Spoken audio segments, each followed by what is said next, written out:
शानदार प्रस्तुति।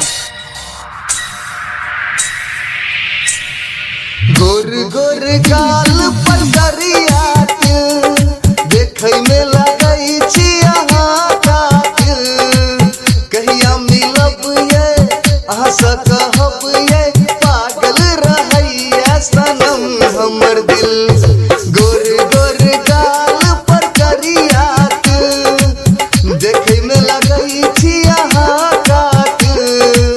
कहिया मिलब ये अहाँ से कहब ये पागल रहैया सनम हमर दिल। नहीं देखू हमरा तरफ ये नैना से तीर चला कर किछ होश बचल ये जानू नहीं जावे ना होश उड़ा कर। किया न बुझै छी हाल हमर तरपा का सनम की मिलैया। ये खिलल खिलल चेहरा जान हमरा नजर में रहैया। बेताब केने छी धड़कन हमर दिल बस में नहीं जान रहैया। दिल बस में नहीं जान रहैया।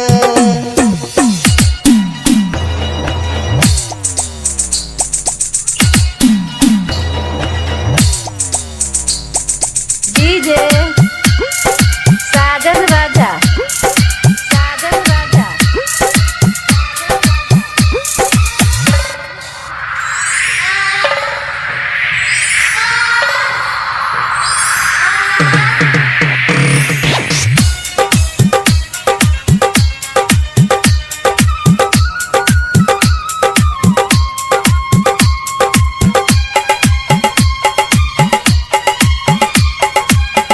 शिव शंभू बसोली की शानदार प्रस्तुति। कत्ल करावैया रूप सनम सज के जे निकलै छी घर से जखन। बनलो दीवाना अहाँ के जानू शर्मा के ताकै छी जखन जखन। कत्ल करावैया रूप सनम सज के जे निकलै छी घर से जखन।